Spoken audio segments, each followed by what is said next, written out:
Estate Video Productions is a full-service video producer with a fleet of drones, 4K, and HD cameras, as well as a crew of video operators. We handle commercial and residential real estate videos, as well as events for promotional purposes. We create book trailers, both live-action and running stills, music videos, and website videos. We also film series shorts for online distribution and are currently involved in filming a political parody. We specialize in low-cost movie making. Call DNA Video Productions at 941-748-6865 or visit our website at www.dnavideoproductions.com. That's www.dnavideoproductions.com. Thank you. Our sponsor this month is Published, an affiliate of Village Voices. Published offers all author services from writing tips, critiques, manuscript evaluations, and editing, as well as tips to help you become published. If you prefer to self-publish, purchase the step-by-step book on publishing through Amazon, or purchase services a la carte, from formatting to creating custom covers, or even tips to gather endorsements. The staff is headed by 2 professional writers. After your books are published, either trade paper, electronically, or both, purchase marketing tips, web services, book trailers, or turn your book into an audiobook. Publish provides all your writing, publishing, and marketing needs. So give them a call at 941-748-6865. Contact them online at dgould497@aol.com or go to the website at www.publishedavillagevoices.webs.com.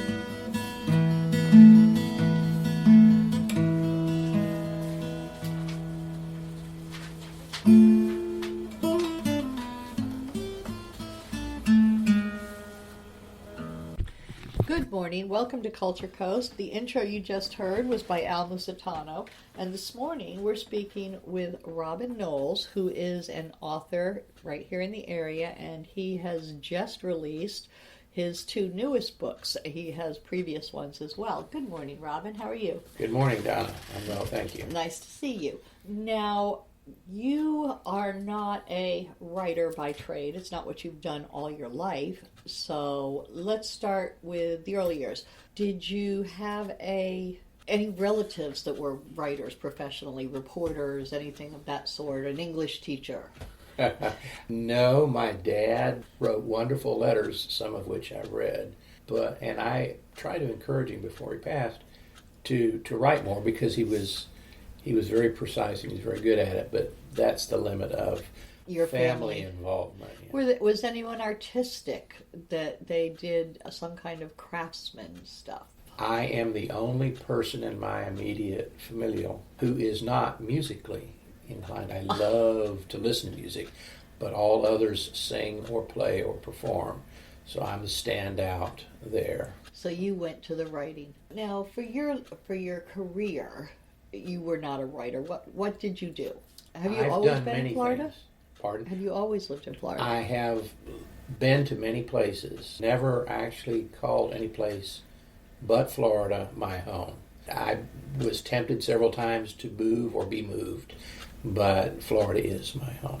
Okay. I thought it was because you still have the Florida accent. Not the drawl from the center of the state or northern, but you still have a Florida accent. So, what did you do for your career? My career, engineering primarily. Civil, electrical, mechanical. Okay. At the University of South Florida. And then I got a job, a very interesting job, one that was way over my head when I was in school. I had to work my way through school, so right. I got a job designing parts for race cars at a local company in Ruskin.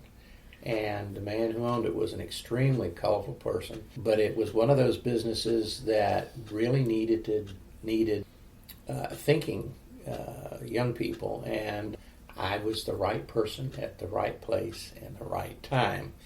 And so the engineering morphed into business, and the two got intertwined. And fortunately, my boss helped me go through school.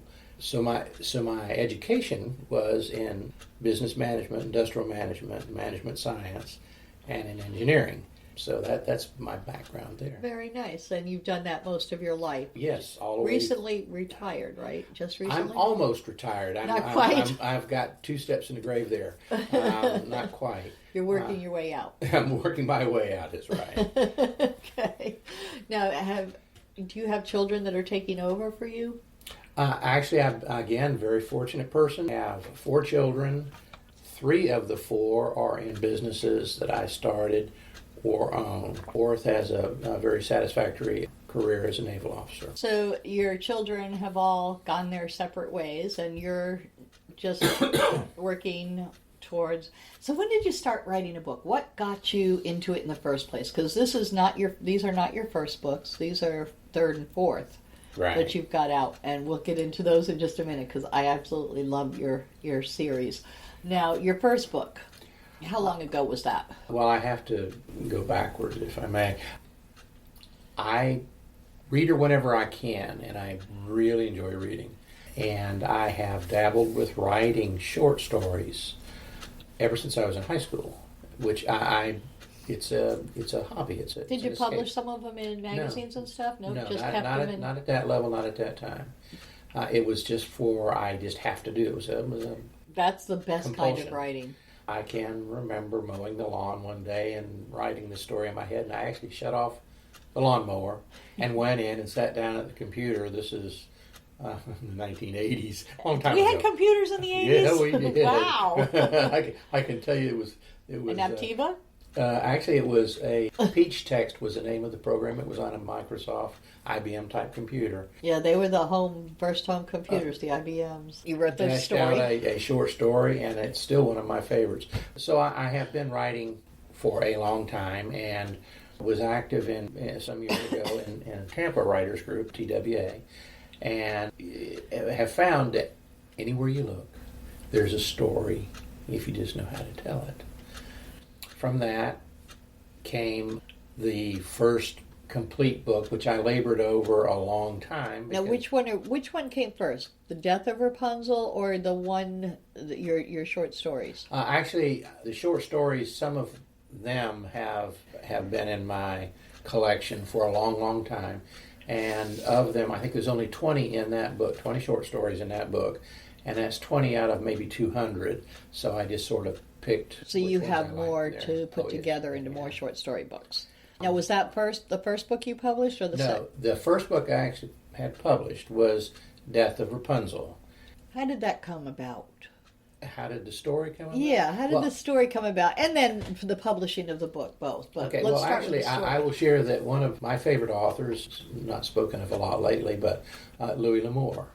The Western writer. Well, he wrote about many, many things, but Western was his specialty. Was his thing, yes. I think it's Confessions of a Traveling Man or something similar to that was one of the books he wrote, and it was an autobiography. And he stated clearly that he never really had to make up anything, that there were stories all around that were true stories, and so that as he traveled through the world, he would hear firsthand accounts.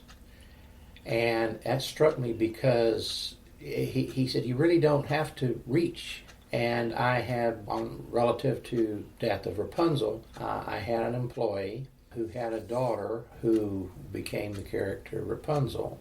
And she was trapped in a world of syndicated crime and mobs. And hard to get out. Very hard to get out. Alive, true. And her husband was a monster in many ways. And after hearing the details about that, I thought, that mixes with other stories and people. And, how would someone go about getting her out? And what kind of... You wanted to find a way to save her. Yeah, I guess that's a way to say it, yeah. And so that seems to be a theme that runs through your two new books, too. Saving others and doing it in very unorthodox ways. Justice served. Yeah.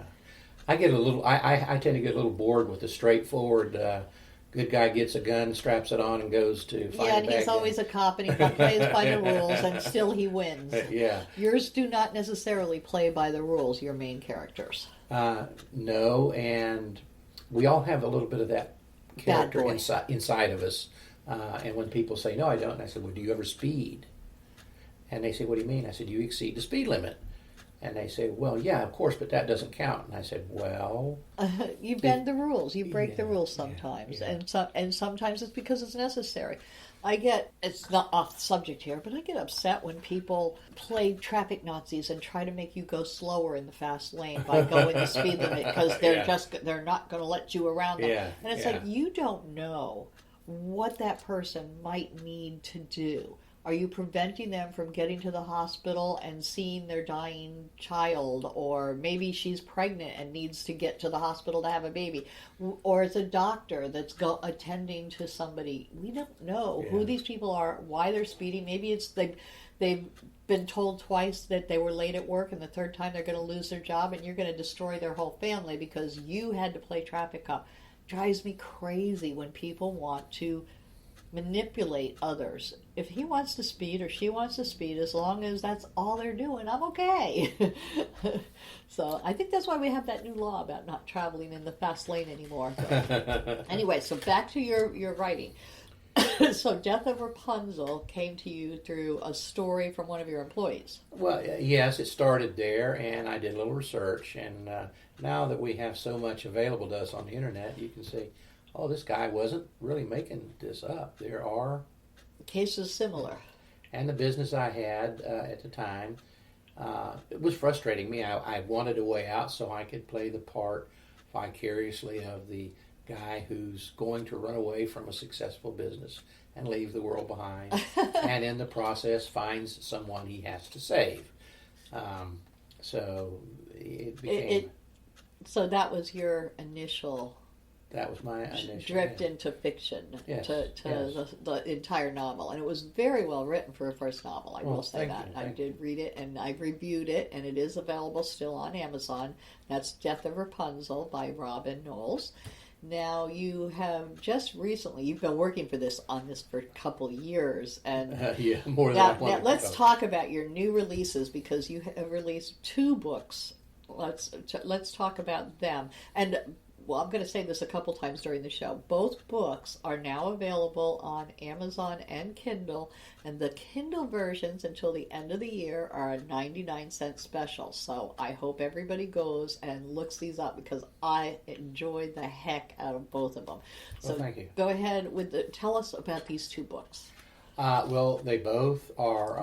the names. The first is The Eloquent Parrot, referencing a parrot who has witty comments and things to say, almost out of the realm of believability, but then that's expected for a 300-year-old parrot. That's expected of a 300-year-old parrot. Both books have the same characters, take place in Florida, with specific settings in Sarasota, Siesta Key, Everglades City, Miami, in the west coast of Florida mostly, with what I tend to believe is colorful people. And when you get right down to it, Florida is a place where a lot of crazy things happen. You think? And we call it normal. So what can be normal problems can be humorously and colorfully told. I like to think that there's a sense of humor in the book. Chapters are all short. Both books are quick reads. The first book has an end to the story, so I end the story, but there are perhaps some unanswered questions And you've done that at the end of the second book, too. I think I just sent you a you. memo that said, hey, I just realized we didn't hear anything more from so-and-so. So I suspect we will hear more in the next one, because I know you have more books to go. Maybe not about that particular character, but I suspect we will see more and more, because you do really like these particular characters, yes? I do. All of them. They're almost like friends. I'm in love with Edward. I am totally in love with Edward.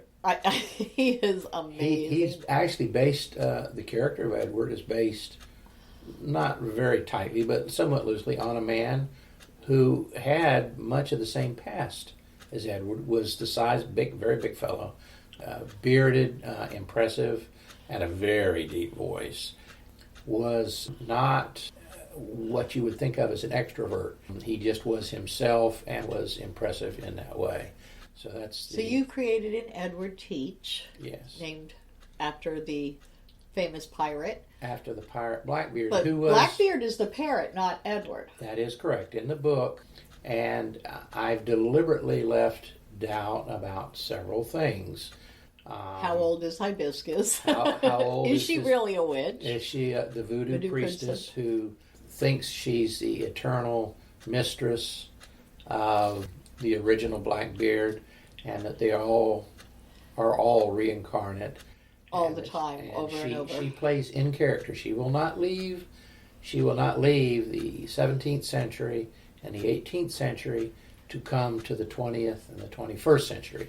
She makes all her own clothes and lives in character, and does and says what she needs to do to stay close to Edward Teach, who's on his third name in life. He's changed his name from his birth name and then his other professional names. Yes, and you go into that a little bit in each book, just a taste of what he was in his previous younger years. Yes. But he is now Edward Teach, and he is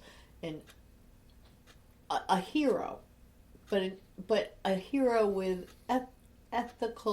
unorthodox solutions to problems that people really can't get solved. They're stuck in situations that just need fixing, and there's no legal acceptable way, as far as society would ever be concerned, to deal with it. So he deals in the old-fashioned kind of justice: an eye for an eye, a tooth for a tooth, and an arm for an arm. And appropriate where appropriate, yes. And he doesn't misstep, or at least he hasn't yet, where he had retribution against someone who didn't deserve it. He tries very carefully, and I think he says he has no problem breaking any and all of the 10 Commandments, but he knows the right thing to do, and he's not just for hire. Right. You will not get him to kill dogs or kids. Right. and that's a nice theme, I think, that we've seen in some other very well-known stories through the years. So but he is a very sexy man, and money's not a problem for him, and women just fall all over it. And wouldn't we all like to be that way? Yeah, wouldn't we all? And wouldn't women just all love to fall for that man? So yes, he's a great character, and so are his two sidekicks. Well, there's Roger, he calls himself the badass Irish thug, little educated, yeah. And then there's the lawyer, and then there's. Did you design Roger a little bit after yourself? No, not at all. Actually, one of your employees.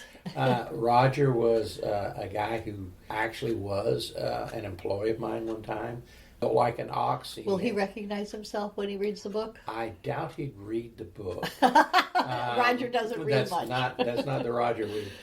Roger always smiled. He was always smiling, and he got into a lot of bar fights. And he's one of the only people I ever bailed out of jail as an employee.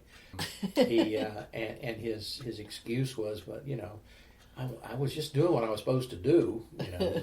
So he liked to dance barefoot in bars and drink scotch and be this tough guy and it's hard not to like somebody who's smiling all the time, and that's Roger in the book. Supposedly set at Siesta Key, which is here in Florida near Sarasota, near the white sandy beach where there's beautiful The number sunsets. one beach in the world.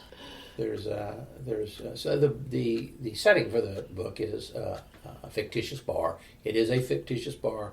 I'm sure you could not go unless somebody. We can't go to the Eloquent We Parrot. can't go to a bar called the Eloquent Parrot, and it's an old frame structure, 2-story, not very impressive on the outside, but there's a sign on the outside that says warm beer, lousy food, and surly waitresses.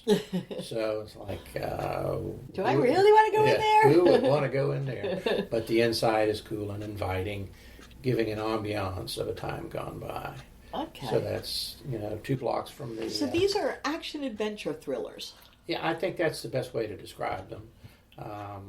I would.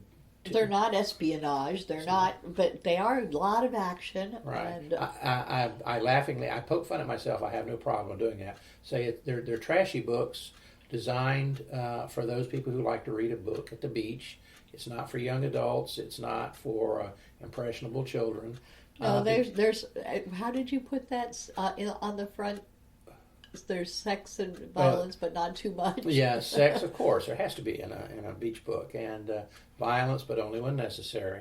I don't believe in graphic, gratuitous, over the top violence or sex. But it's implied and shown a little bit. So it's not for immature readers. It's for those who like a book with a little bit of adrenaline in them. Again, I had a lot of fun writing Both. the books, and I attempted to do the book so that you could read a chapter, and then if you needed a break, you could go and pick it up again. So the chapters are short story form. Each one has a point to make. Great for a beach read. It is a great beach intent, read, yeah. and they're commercial. They're not literary. You're not going to get all the flowery pretties that interfere with the storyline. Your storyline is boom, boom, boom. Here Right. we are. I don't do long descriptions, and You a sunset give us a doesn't flavor. take 2 days, right? You give us a flavor of everything. Like I loved your drum circle scene, and it was very on point. So if There's a lot of anybody people reads who it, don't know that Siesta Florida Key has drum these circles. drum circles, and Yeah. they are. If someone's They're not been, fun. they are such a fun event. They are. They really do a nice job on the beaches with them. The sunset. It's a real ceremony. It really is. Without a master of ceremonies, so to Yes, speak. and it's all just. It's a testament to nature and life and the end of the day and the beginning of the night. It's really Yes. very, very ceremonious thing that they do every Sunday. Saturday nights and Sunday nights. Yes, Yeah. one at Siesta Key and one at Nokomis. Nokomis has one. I think there's some up north of us too along the beaches. I wouldn't doubt it. But I mean, once somebody's been to one, you have to have them everywhere on the, Yeah. on the beach, on the Yeah. west side beaches of Florida. So, what about the second book, Your Parrot's Revenge? The Parrot's The Revenge. Parrot's Revenge. Again, it has the same characters. Solving different. Solving a different problem, maybe a little more profound.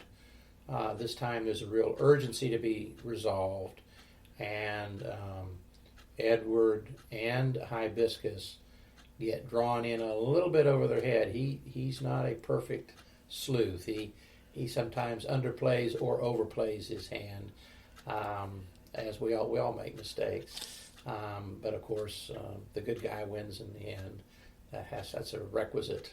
Of course, because he's not. We could never let Edward fail.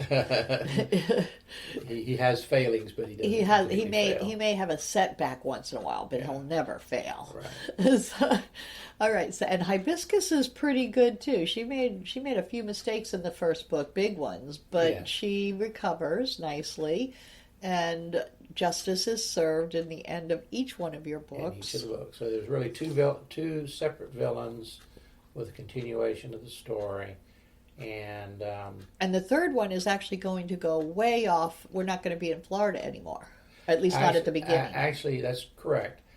In the third book, the one I'm in the process of writing. And that's actually based on Death of Rapunzel, too, isn't it? There's a tie the in primary there? character in Death of Rapunzel, the guy named Garrett, and he's a fellow who's run away from home, and this is the businessman that you were basing on yourself. So Garrett's really a little bit based on what you wanted to do. To a degree, a small degree. And he's again gotten in over his head, gotten with the mob, and has run away, and mistakenly believes that the true love of his life is dead and gone.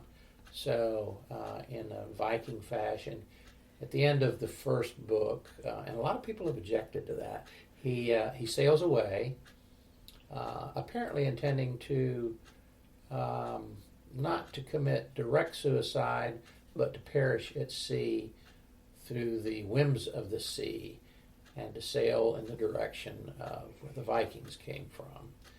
And so they used to do something like that, didn't they? The Vikings, when they thought that their life was done, they would sail, and there's a place that they call it. What is their Valhalla? Yeah, so they go to Valhalla when they're done. So that's what he was trying to do at the end of Death of Rapunzel.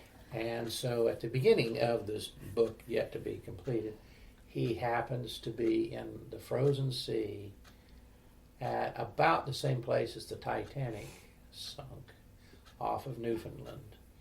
And our Edward Teach is employed to go find him and rescue him and convince him that the love of his life is not gone, but together they must evade the mob and undo a wrong that's been done. Okay, so you've got your goal and your for your new character. Yes. And Teach is going to help him achieve that goal, but he's not going to be the main character in book 3. I'm going to say they're actually all now interrelated because these people are in and out of your books. Yes. So you'll have to come up with a name for the whole series, though. Not thought of that. I love Teach, though, so he has to stay in some of these books. He just has to be a little bit in each one. He will continue to be more primary than secondary in the third book. Okay, good. I just love Teach. He's such a character.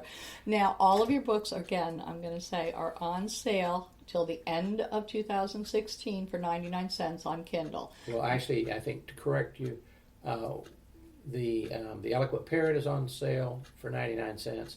The Parrot's Revenge is at $2.99, and the Eloquent Parrot will no longer be available at 99 cents after the first of. So they have until the first of the year to get it at 99 cents, and then when they fall in love with Teach like I did, they'll be inclined to buy the Parrot's Revenge to learn more about him. But great characters, and that's so important in writing serials, that you have characters that people want to know and know more about, and we just keep learning more about Teach in every book. So I call it Edward. We learn more about Edward in every book, and I wish you the best of luck with these. And you also have a short stories book. What is the name of the short story book? The one that's in publication now is One to Nothing, and it again is a series of short stories. I think there's 20 in there. About you and your dad? About my dad, yes. Shortly, he loved to fish, and he would rather fish than eat or sleep or do anything. The stories were all written while he was alive. He passed away at 94, but he was a very, very competitive person, a little bit of a curmudgeon, a pain in the butt, but you loved him to death. Absolutely. And he, again, was competitive, so that when fishing, he always announced the score of fish caught, and it always started with 1 to nothing. And he was almost always the one, and whoever he fished with was nothing. So it was a cry that Now you have another 80 some short stories that you may put into books. it is my intent to assemble some of the other stories into books for my children and it friends. sounds like you're going to be very busy writing, but I that's enjoy great. writing. And writing. yes, you enjoy reading, so that brought you to this Yes. joy of writing. Yes. And you know the formatting and how to I'm always learning. goal oriented. I'm always learning. Goal oriented on each book, and that's great. I don't like stories that don't have endings. It's like, I want to know. So yeah, I don't have to know everything, but I have to know most of it. Solve that original quest, but Yeah. you do that in all of your books, and I really appreciate it, and I hope everybody buys your books on... Oh, and the print books are also going to be on Amazon, That is correct. and they will also be able to buy printed books if they don't have an e-reader or a Kindle. Right. So I wish you the best of luck. Well, thank you so much. It was Thank great you. having you on Culture Coast. Well, I enjoyed it. Thank you.